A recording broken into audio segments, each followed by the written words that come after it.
otrā daļa, ja tā varētu teikt, ja? Te būs vairākas daļas, šī tā grāmata, kuru mēs analizēsim, tā ir ļoti būtiska un svarīga. Tie pamati, tie pamati visādas ticības dzīvē, tie pamati. Es esmu ļoti daudz runājis.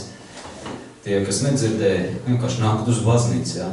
Iespējams, ka kaut kas būs nesaprotams, iespējams, bet, paši vainīgi, tā jāsaka. Kāpēc tas ir svarīgi? Neredzamā cīņa šo grāmatu sauc, ja? Tas ir visa pamatā, tavas ticības pamatā. Grēka nožēla pilnvērtīgi vienmēr saistīsies ar cīņu. Vienmēr saistīsies ar cīņu. Ja kas grib man sekot, aizliet sevi un praktizē krusta dzīvi, jāņem krusta ikdienas, tā Jēzus teica. Un nevar būt tā, kad tu tici Dievam un tev pilnīgi nekāds sajēgs nav par garīgu cīņu. Tā kā mēs balstamies nevis uz saviem prātojumiem vai, skaistām runām, bet uz konkrēto pieredzi, jo Dieva vārds mūs aicina ņemt piemērus no tiem, kas ir bijuši mums priekšgalā. Tas ir no tēviem. Tēviem tādā ziņā, ka viņi ir Kristus pilnību sasnieguši, un viņi to varēja izdarīt, un acīm redzot arī tu to varēsi izdarīt, un visi. Jo ja tas tā nebūtu, tad Dievs nedotu baušļus. Jo Dievs jau nav nolēmis mūs kaitināt, arī kur ir baušļi, kurus jūs nevarat izpildīt, un tagad kācinās ikvien tā nav. Un visu, ko es runāju, ko redzat internetu vidē, un ko atcerties, kas ir klātienē, viss tas ir balstīts vairāk uz šāpus, ko ir veselīgo mācību. Jā, tāds ievads garš sanāca. Un līdz ar to arī papildus gribēju pateikt, ka mums ir jāzina ticības lietas tik labi, lai to varētu par jebkuru tematiku pateikt garīgā versijā, ticības versijā, ko domā par to Dieva vārds, Bībele. Mums jābūt tādiem gataviem. Tātad, vēl vienreiz, jā. Mums jābūt gataviem atbildēt uz visu veidu jautājumiem. Mums jābūt tieši tik zinošiem, kā tajā laikā ticīgie bija. Un tāpēc mēs visas tēmas, kas attiecās ticības, skatām no visādiem leņķiem, no visādām dzīves pozīcijām. Lai nav tikai vārdi, bet lai būtu konkrēta pieredze, prakse ticībā. Ne tikai tā, ka tu tici un kas vēdara un viss es ticu toties. Ja? Nē, mums ir jābūt atbildēm uz visu. Un mēs varam un mums vajadzētu apgūt to, ka mēs runātu par jebkuru tematiku. Vai tas būtu par uzturu, vai tas būtu arī tā skaitā politika, ja? Vai tā būtu ģimenes lieta. Visi mums ir jābūt atbildēm. Izjūt no šīs veselīgās mācības, ko Jēzus ir sludinājis, tas, kas ir Bībelē rakstīts. Visi raksti, kā ir rakstīts, noder pamācīšanai, paskubināšanai, uzmudrināšanai un atmaskošanai. Tavu plētību atmaskošanai, ja tāda ir ielavījusies. Tā kā, lai tas tā būtu, mēs ļoti smalki un delikāti izpētīsim šo garīgo cīņu, jo bez tās mēs būtībā neiemantojam, es pat teiktu, sirdsmieru attiecībā par pestīšanu. Tāpēc, kad, ja tu tikai tici, un tev nav cīņas ar iekārēm, ja nav cīņas pret savu pašu grēku, arī pret mazajiem grēciņiem, kur tev ir garantīja, ka Dieva vārds darbosies tavā dzīvē, tieši, ko viņš teica, neviens no mans rokas jūs neizraus, jūs esat tēvā, ja, un jūs manī, un noceramies tos pantus, ja. Tas darbojas tikai tad, kad tu esi paklausīgs Dievam. Bet, ja tev ir plika grēka nožēla un bez sevis aizliekšanas, ja, krusta dzīves praktizēšanas, tad principā tā grēka nožēla ir vienkārši tukši vārdi, jo tam ir jābūt apstiprināts ar rīcību, tāpat kā arī pie cilvēkiem, starp neticīgiem. Ja tu pateici, tad izdari. Pretējā gadījumā tu esi grēkotāšs un viss. Un pie Dieva ir līdzīgi. Ja tu nožēloji grēku, tad izdari un negrēko. Jo nav jēgas nožēlot grēku, ja tu netaisies atgriezties no tā. Nav jēgas apsolīt kādam kaut ko, ja tu netaisies to izpildīt, ja? Redzat likumsakrības. Un bez neredzamās cīņas, nekur. Tā ir fundaments un pamats visam. Ja tu gribi saņemt gudrību no Dieva, tev ir jāpaklausa Dievam. Nav jēgas Dievam tevi svētīt, ja tu viņu ignorē klāji. Ja tu esi pret Dievu. Labi, kaut kāds tāds ielats sanāca. Tātad šita būs tā kā otrā daļa. Atgādināšu, kas bija pirmajā daļā. Pirmajā daļā tematika, un vispār arī šitā tematika būs turpinājums. Un nākamajā reizē arī būs turpinājums. Jā, kaut kur konteksts. Lūk, tātad turpinām, jā. Tas, kas bija pagājušajā reizē, runājām par to, ka nevajag paļauties uz sevi, bet uz Dievu. Kā to izdarīt?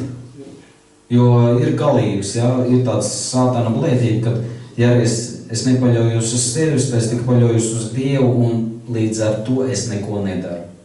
Mūsdienās draudzēs tas ir ielavījies, jā. Galvenais ticēt, un galvenais arī slavēt, kur tu biji slavēšanas, un galvenais slavēt Dievu, un tu tepat laikā nedari neko. Tev nav cīņa ar saviem grēkiem. Tev ir tikai vārdos, ka es nožēloju savus grēkus, ticu Dievos, bet tie tikai pliki vārdi.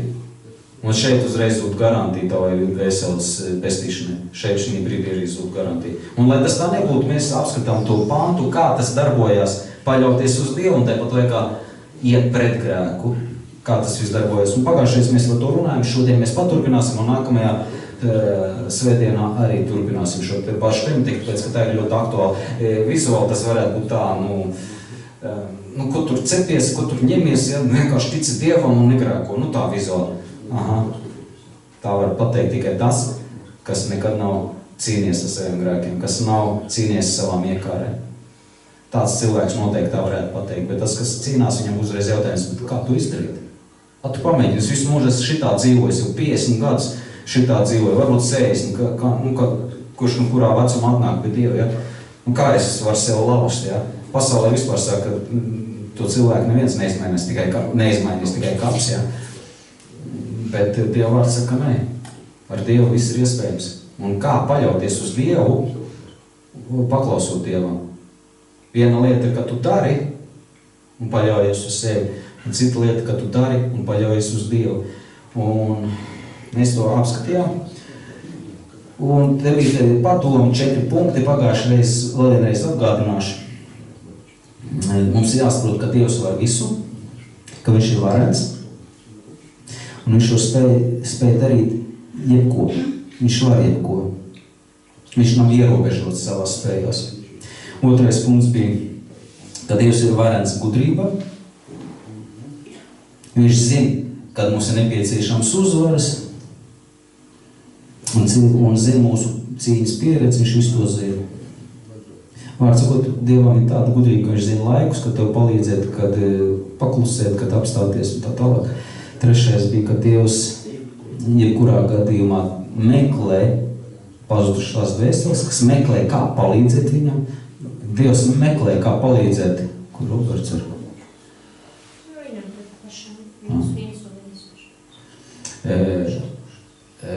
Dievs meklē, kā palīdzēt Vinetai, Revazam, Sarmītēm, visiem. Ja? Viņš meklē cilvēks, kam palīdzēt, bet ja cilvēks ir nepaklausīgs, kā tur palīdzība? Ja? Ja viņš netiecās pēc labu, ja viņš ir nepaklausīgs. Tas bija trešais punkts, ka viņš meklē, viņš pat atnācis, ja, un ko viņš teica, man pa priekšu jāaiziet savus izredzētās savus, ja, par Izraeli, ka viņš runā. Neklājas mest maizi suņiem, ja, jo jāglāb Izraeli pazudušie bērni. Viņš meklē pazudušās savus, viņš meklē cilvēks, kas grib izglābties. Un tad ceturtais bija punkts, īsumā tas, kas pagājušais, ja, atcerēšanās, Dieva svētība atcerēšanās. Mums jāatcerās, tie strupceļi, kurus mēs esam piedzīvojuši, un ka Dievs vienmēr mūs ir izglābis un izvedis no strupceļiem.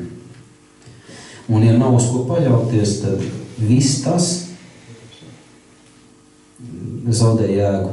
Zaudē jēgu cīnīties pret iekāriem, zaudē jēgu dzīvot grēku nožēlā. Ja tā visa nav, ja nav paļaušanās uz Dievu, ja mēs paļaujamies uz sevi, un šodien mēs apskatīsimies, kā var redzēt, ka mēs paļaujamies uz sevi, lai gan mēs runājam, ka ticam Dievam.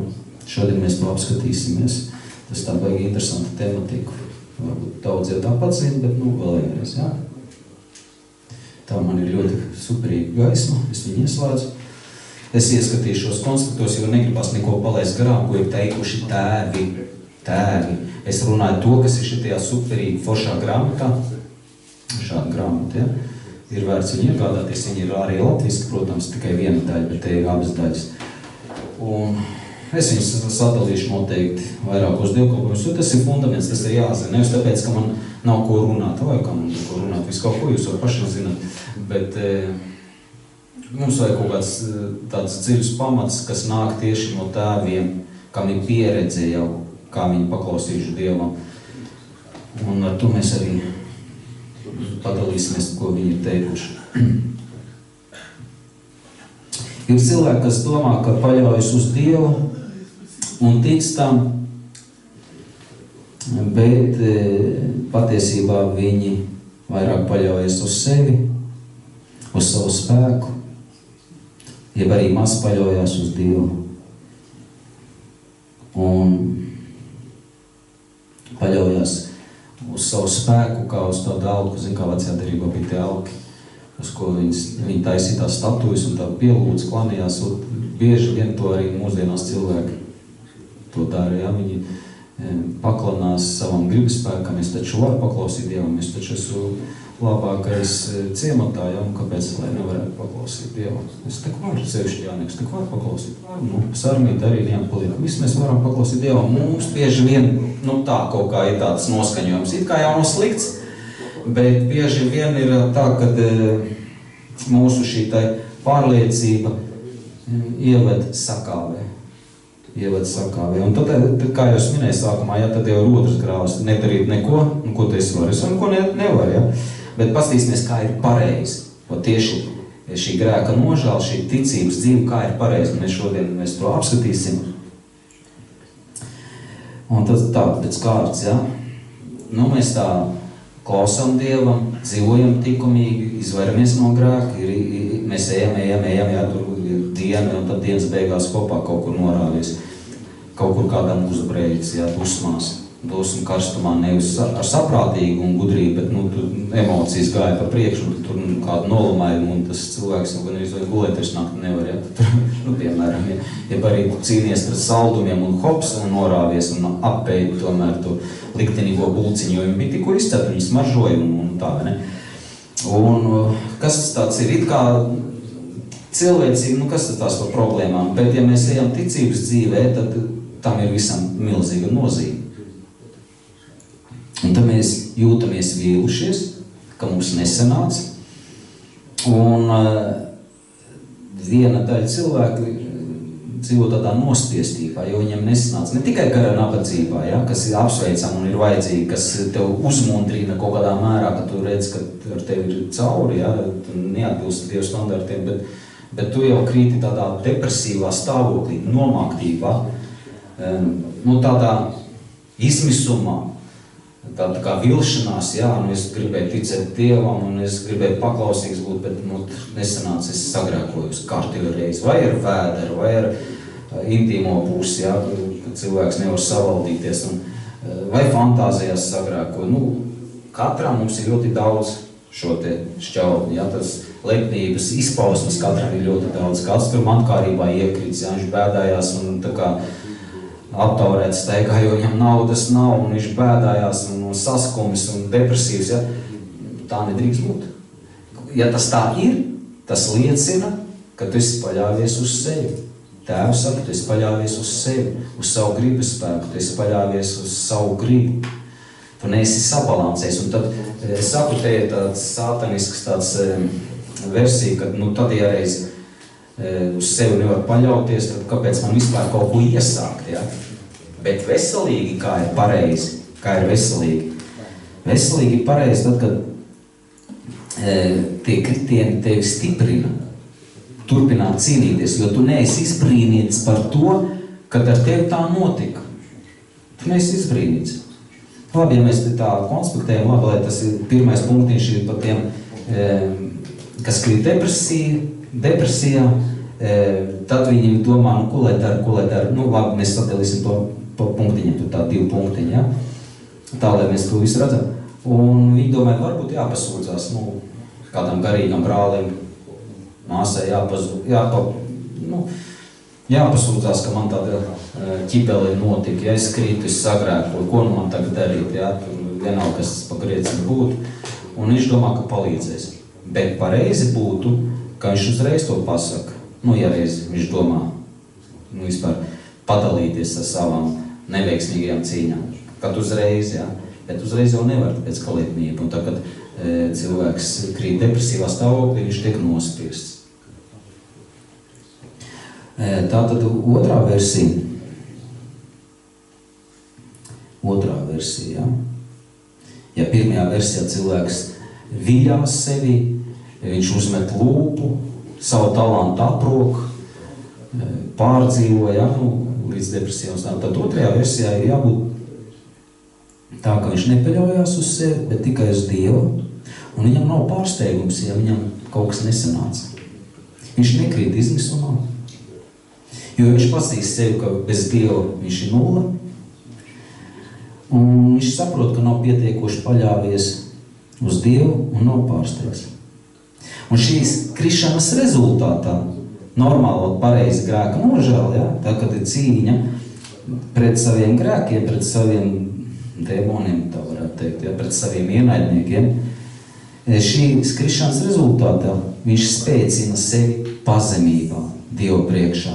Viņš spēcina sevi pazemībā Dieva priekšā, paļaušanās uz Dievu. Jo viņš nekrīt depresijā, viņš ļoti labi apzinās, ja, ka bez Dieva viņš ir nulle.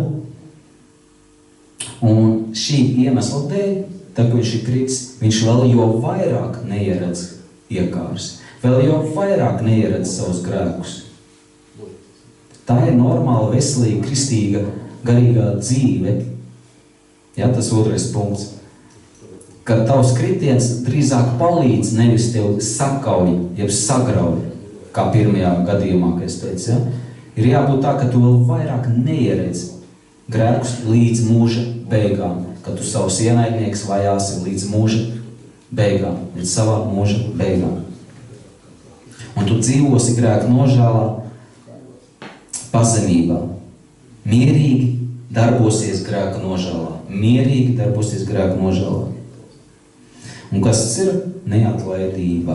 Tā ir neatlaidība, saucās vienā vārdā, ja? Uz ko Dievs mūs aicina. Un vēl attiecībā par šo visu mazs komentārs. Es zinu, ka tas ir smalki, delikāti un tā, jā, liekas varētu visu vienkāršiem vārdiem, bet ne, ja tu dzīvo garīgi kristīgu dzīvi, tev šie punkti ir jāsaprot un jāzina. Mēs varam testēt, mēs zinām, kā ir pareizi tagad, ja, ka tu krīti nevis izmisumā, ja, pēc kritiena, pēc grēka, bet ka tu gluži pretēji esi vēl niknāks un dusmīgāks un esi gatavs līdz mūža galam cīnīties ar katru grēku, ar katru grēcīgu, riebīgu lietu tavā dzīvē. Jo Dievs mums ir radījis eņģelisku dzīvesveidu, ja, mūsu veidojas cilvēks. Ka tas nes mieru, pārliecību, paļaušanos un uzticēšanos uz Dievu. Un kāpēc tieši šī ir pareizā versija, to mēs varam redzēt Jāņa evaņģēlijā 15. nodaļā, 5. pantā, kur ir rakstīts: bez manis jūs nenieka nespējat. Pat tad, ja tev ir garīga pieredze, pat tad, ja tev ir daudz uzvars, pat tad, ja tava dzīve ir izmainījusies, neaizmirstam Jāņa evaņģēlijā 15. 5. pantu. Bez manis vienalga jūs nespējat. Pat tad, ja tev ir pieredze, pat tad, ja tev ir liela ticība uz Dievu, pat tad, ja ir kaut kāds sasniegums, pat tad, ja Dievs tevi jau no bērnības sveitīs būt godīgam, ja? Ir vēl tāds miesiskas, dvēseliskas iezīmes mūsu katrā cilvēkā. Ja? Kad tu esi labsirdīgs pret tuvākiem, nekad nedusmojies, ir tādi raksturi cilvēki. Ir tādi cilvēki, kas vienmēr viņš Dievu nezina neko, ja? Viņš vienmēr cīnās par patiesību. Es zinu, ka man krustēvs tāds bija. Atceries? Viņš vienmēr par patiesību situ galdu, sita tur. Viņam vienmēr taisnība, viņam ir iedzīmes tāds, ja? Pat ja tas ir ieregulēts pēc Dieva vārda, teiksim, to viss atgriezies, ja? Pat šī pieredze tev nedod priekšrocību, ja nedod, teiksim, nevajadzētu bībeliski būt, ja, kas, tas ir, mums jāsaprot, lai mēs nedomājam, ka mēs esam kaut kādi pārāki par kādu, jo tas viss ir no Dieva. Jo visas labās lietas tavā dzīvē, kas ir tīri dabīgi, kāds cīnās ar kaut kādu grēku, tas tev ir dabīgi. Kur viņš Dievs grēkos tur liek, kāpēc viņš tur cīnās, man vispār, es uzzināju, ka tas ir grēks, es vispār vienkārši to nedaru un es dzīvoju švilpodams apmēram, ja? Ir cilvēkam ir tāda. Tad, kad mums tas ir, nekad neaizmirstam to, ka tā ir Dieva svētība. Pat ja tev ir talants runāt labi, pat ja tev ir talants labi mācīties, tev tur ir vairākas augstskolas pieņemsim, tev ir talants, ja? Tas ir no Dieva. Tici, netici, tas ir no Dieva. Labās lietas ir no Dieva. Un tas tev nedod priekšrocību, uzlikt sev uzplečs, sevišķi, ja tu esi atgriezies pie Dieva un tu seko viņa vārdam, paklausi viņam, centies dzīvot dievbijīgi, bezgrēcīgi, ja šo eņģelisko dzīvesveidu tu centies dzīvot, tas tev nedod pārliecību, nedrīkst dot pārliecību, ka tu esi kaut kur pārāks par kādu. Vai dot pārliecību, ka tu tagad var paļauties uz sevis, redzi, man jau tāda pieredze, jau aiz muguras, es esmu tā dzīvojis, ka mana dzīve runā par mani, tā nevajadzētu būt iemeslam kaut kādā veidā paļauties uz sevi. Tāpēc, ka tu esi gudrs, tu zini katrs punktu, tu zini daudzas detaļas, ja cilvēki lasa ezotēriju, veidas lasa, ja, lai kaut kā sevi uzlabot. Vienalga, kā tas arī nebūtu, pat ja tev Dievs ir Dievs jau ielicis tevī, ja, būt labsirdīgam, būt devīgam, būt spējīgam mācīšanās, ja, un tā tālāk, tas nekādā gadījumā nedod un nekādas priekšrocības. Jebkurā gadījumā tu esi 0-2 priekšā, ja, kā jau es teicu. Jo Dievs saka, bez manis jūs nespējat, un mums ir jāsaprot to, ka tās viss ir svētības. Tavā dzīvē, teiksim, tu proti dziedāt, tu proti, nezinu, tur sportot labi, ja, tas ir svētības no Dieva. Un ja mēs to domāsim, ka tas ir mūsu spēks, uz to mēs paļaujamies, kaut kā tas ir ļoti nepareizi un aplami. Jo beigās iznāks greizi ar visiem taviem talantiem. Un līdz ar to, ja mēs šo saprotam, ja mēs šo lietu saprotam, tas mūs turēs pazemībā. Tas mūs turēs modrus par savu dvēseli, un tas mūs mācīs vairāk paļauties uz Dievu. Tā kā tu apzinies to, ka visas labās lietas tavā dzīvē, vai tās ir materiālās kaut kādas finansiālās, vai tās ir prāta spējas, vai dvēseles iezīmes kaut kāds, ja? Tas viss ir Dieva dots. Un bieži vien tādiem cilvēkiem, kas ir varbūt apdāvināti, viņiem ir visgrūtāk paļauties uz Dievu, tāpēc, ka viņiem viss ir, viņiem viss jau puslīdz ir kā, tā puslīdz, jā, viss ir kārtībā. Bet tiklīdz viņš sāks cīnīties ar saviem grēkiem, viņš ieraudzīs, ka, briesmīgāks cilvēks par mani vēl laikam no piedzimis, ja kā Pāvils teica. Es kā nelaikā dzīvušies, ir kā svētais Pāvils, viņš vispār dievbīgi, eņģeliski dzīvoja. Pasties viņam uz katru vārdu, ja, viņam visu laiku pazemīgi izpaužās. Ja mēs palasām par svētiem tēviem, kā mums Dieva vārds aicina ņemt piemērs, tur viss ir tādā pazemībā. Nevis, ko tad es grēcīgs, ko tad es, kāpēc? Tāpēc, ka viņi iet pareizā grēka nožēlā, un viņi nepaļaujās uz sevi. Viņi pat nepaļaujās uz to, ka viņi ir glābti. Lai gan sirdī noteikti jau, ka ir miers, ja dod liecību, kā Pāvilā skrējienes pabeidz, visas izdarīs, ja, tā kā varētu atraisīties, bet jūsu dēļ Dievs man pietur šeit, lai jūs paceltu ticībā vairāk, pamācītu ticības dzīvi. Tas ir tas. Un vēl vienreiz, ja, mums jau priekš seviem ir labāk tad, kad mēs paklausām Dievam. Tad mums ir lielāka paļāvība, uzticēšanās uz Dievu ar to, ka mēs ejam mūžībā, ka mēs iemantojam mūžību. Pretējā gadījumā, ja mēs esam nepaklausīgi, nevērīgi pret savu dvēseli, tev pazūd garantija no Dieva pati. Jo Dievs garantē tikai tad, ja mēs paklausām viņam. Tev pazūd garantija, ka tu esi glābts cilvēks. Jo Bībele tomēr parāda, ka ļoti daudz ticīgi iet uz elli. Kāpēc tā viņiem ir? Tāpēc, ka viņi nedzīvo normālā, pilnvērtīgā grēka nožēlā. Tā, kas ar bateriju te notika. Pats izslēdzās no. Tātad arī otrs variants, ja, ir cilvēks var būt ārkārtīgi grēcīgs, varbūt kā bezpajumtnieks, novēmies, nodzēries, ja, kā mūsdienās gadās tāda. Neatkarīgi kāds tas cilvēks status, arī viņš var paļauties uz Dievu, arī viņš var iemantot mūžību, un arī tāds cilvēks, kam varbūt vispār nekāda talanta nav, Viņš var iemantot Dieva labvēlību jau šajā dzīvē, tad, kad viņš paklausa Dievam. Jo Dievs var dot dziedināšanu, kas ir tavu grēku rezultātā, īstā brīdī, īstā laikā, tas ir Dieva kompetencē. Viņš var dot spēku, kurā brīdī sakaut tos dēmonus, tavas atkarības. Viņš var dot laiku, viņš ir saimnieks arī par tavu laiku, un viņš var dot cerību. Un tad, kad mēs to zinām, mums jābūt tā, ka mums ir lielāka spara, lielāka paļaušanās, ticība, paklausot Dievam.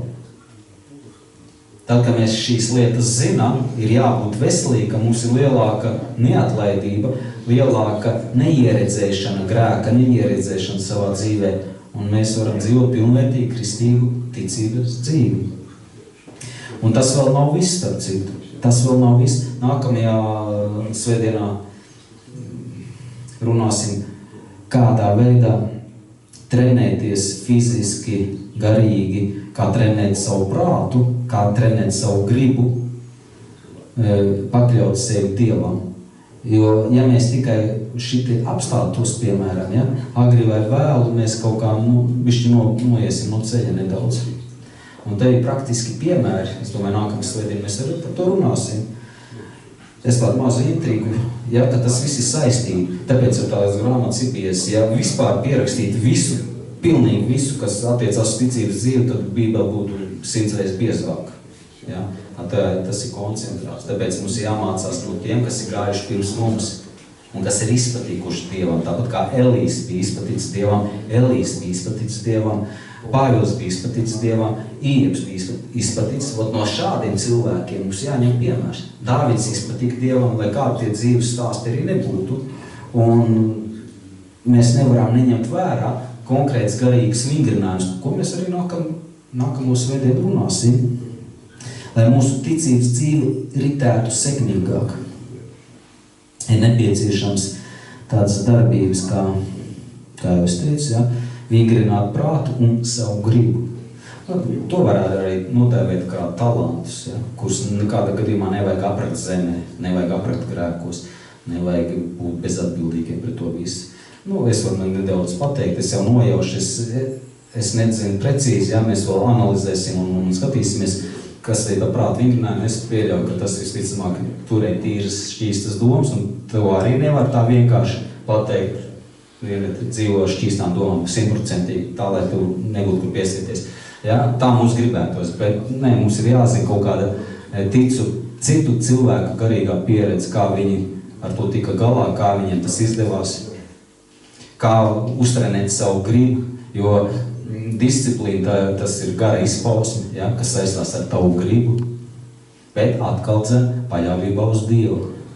Un tā ir vesela māksla, vesela gudrība, kādā veidā paklausīt Dievam, paļaujoties uz Dievu. Jo bieži vien ir galības, vai mēs paļaujamies uz sevis, un tad, kā piemērs, ja ir tā depresija, un tad uzmet lūpu, vai gluži pretēji paļaujamies tā uz Dievu, ka paši neko nedaram. Un esam vienaldzīgi un bezatbildīgi un zaudējam modrību, jo mēs taču paļaujamies uz Dievu tikai, ja, un tad sanāk tā, ka kas ir vēdara un staigā šurpotams, ja, un tas atkal ir aplami. Bet kā iet garīgi, tā ir skola, tāpēc mēs te studējam, pētījam, lasam, un ne tikai svētdienās ir jāklausās, ko es te runāju, ja, bet arī savā ikdienā, lasiet tos piemērus un tās pamācības, ko ir atstājuši tēvi, garīgi ir tēvi. Labi, kaut kā garš sanāca, bet paldies par uzmanību. Esiet sveiki.